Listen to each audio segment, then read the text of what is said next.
Assalamualaikum warahmatullahi wabarakatuh. Waalaikumsalam warahmatullahi wabarakatuh. Perkenalkan, nama saya Nimat Fuada dari kelas 11 TKJ 1. Saya akan membacakan dongeng yang berjudul Nenek Pakande. Ada kisah di suatu nan lampau. Nenek yang jahat yang terkenal disebut dengan Nenek Pakande. Hingga sampailah Nenek Pakande di sebuah desa. Desa itu terlihat lengang di malam hari. Semua penduduknya telah terlelap di tidurnya. Suara bayi menangis dari kejauhan. Nenek Pakande pun tertawa dengan licik. Mendengar suara saip-saip bayi menangis memecah heningnya malam. Ketika fajar hampir menyingsing, Nenek Pakande pun menemukan goa. Di tempat itu, Nenek Pakande bersembunyi sampai menunggu malam berikutnya.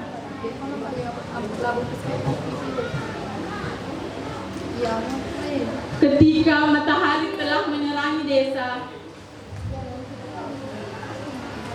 penduduk desa pun kembali ke aktivitasnya semula. Ada yang menjadi petani, berdagang, ataupun ada yang menjadi pandai besi.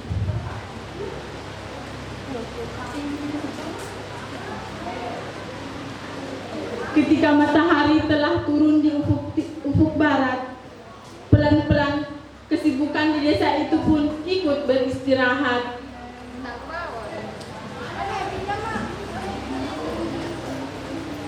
Sungguh desa yang tentram. Ternyata tidak semua penduduk di desa itu telah masuk ke rumahnya. Ada dua anak kecil yang masih bermain di halaman rumahnya. Ibu dari anak tersebut pun berkata, Hei, masuklah mandi. Ibu akan menyiapkan makan malam. Tetapi kedua anak itu tidak memperhatikan perintah ibunya. Dia tidak menyadari bahwa sepasang mata jahat memperhatikannya. Ketika keadaan telah sepi, Nenek Pakande pun langsung mengambil kesempatan untuk menculik anak tersebut. Tiba-tiba ibu dari anak tersebut berteriak, Tolong, ada yang mencuri anakku. Tetangga dari ibu itu pun menghampirinya. Mengapa kau berteriak-teriak di malam hari? Tolong, ada yang mencuri anakku. Tetangganya pun berkata, apakah kau masih waras? Tidak, aku masih waras. Aku melihat anak aku diculik. Tetangga dari ibu tersebut pun berkata, sepertinya dia berkata jujur. Marilah kita mencari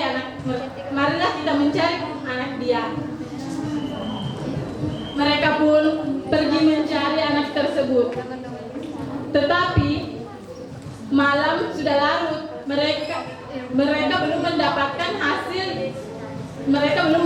hasil sama sekali.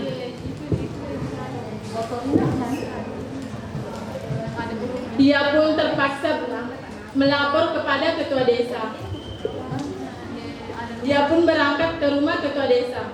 Ketua desa pun berkata, mengapa engkau datang malam-malam ke rumahku? Salah satu dari mereka pun menjelaskan bahwa ada anak yang hilang di desa mereka.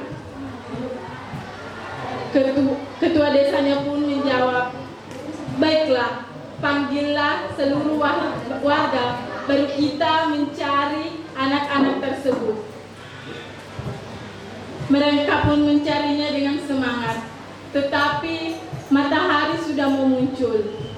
Mereka belum mendapatkan hasil sama sekali. Ketua desa pun mengatakan kepada warganya, baiklah, pulanglah kalian dulu untuk beristirahat, makan. Tetapi dari salah satu warga ada yang berkata, ketua desa kan belum tidur, kenapa pencarian ini harus dilanjutkan nanti? Kenapa tidak besok saja?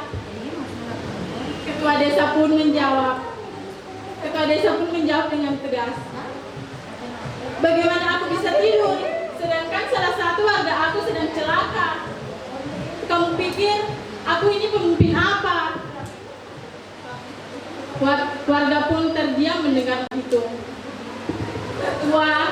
Ketua desa pun menjawab, baiklah, setelah matahari telah terang, kumpulkan semua warga ke balai desa. Saat matahari telah terang, semua warga telah berkumpul di balai desa. Tiba-tiba ketua desa tersebut bingung. Dia harus apa dengan masalah ini? Tiba-tiba datang seorang pemuda yang berkata, ini semua ulah Nenek Pakande. Ketua desa pun menjawab, kenapa kau begitu yakin dengan ini?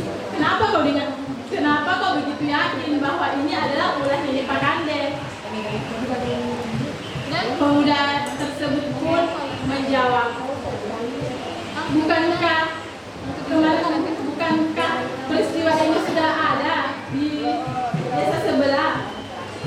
Semua pun terdiam mendengarkan itu. Ternyata yang bicara tadi adalah pemuda yang bernama Labedu angkat bicara bahwa kita harus menjebak Nenek Pakande agar dia pergi dari desa kita ini. Labedu pun menyusun sebuah rencana. Dia pun memerintahkan semua warga untuk membantunya mempersiapkan rencananya.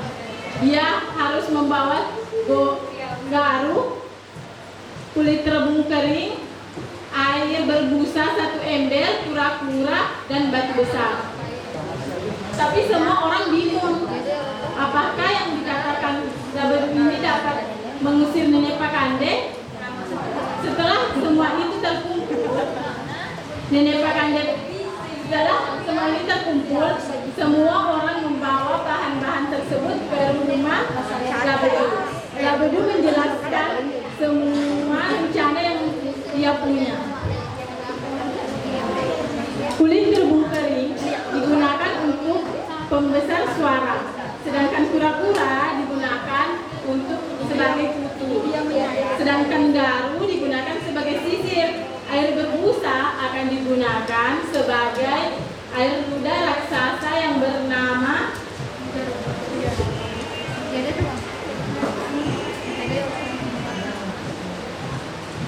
Raja Bangkung Piturepa Rao Ale. Karena Nenek Pakande hanya menakuti Raja Bangkung Piturepa Rao Ale. Oleh karena itu, dia pun menyusun rencana akan menjebak mereka di rumah Labedu. Labedu pun berkata, baiklah, besok malam kita akan merencanakan ini semua. Tibalah malam.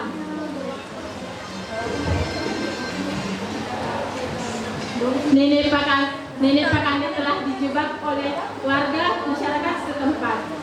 Rumah-rumah warga tersebut tidak memiliki penerangan kecuali rumah Labedu.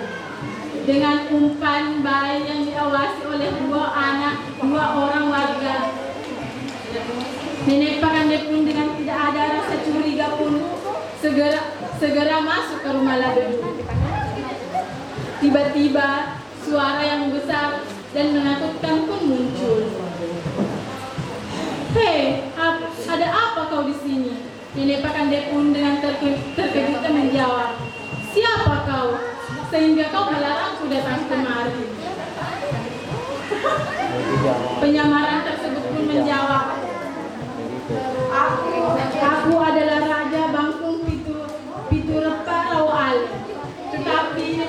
Kakande pun tidak percaya dengan itu semua. Dia pun menjawab, bolehkah kau kasihkan aku sebuah contoh? Apakah benar kau itu saja bangkung piturut parau ale? Tiba-tiba Labadu pun menjatuhkan garunya dan kura-kura. Nenek Pakande pun sungguh terkejut. Dia kira kura-kura itu adalah putu Raja Bangkung piturut parau ale. Ternyata mereka dijebak. Ternyata Nenek Pakande dijebak tanpa ia sadari. Nenek Pakande pun dengan rasa takutnya berjalan mundur, mau ingin keluar dari rumah Labadu. Tetapi warga telah menaruh belut di tangga Labadu dengan batu besar yang ditaruh di bawahnya. Nenek Pakande pun jatuh tergelincir sehingga sudah sulit untuk bangkit lagi karena kepalanya sudah terbentur di batu. Nenek Pakande pun berdiri dan berkata, aku akan mengawasi desa ini dan aku akan mengawasi anak-anak di desa ini.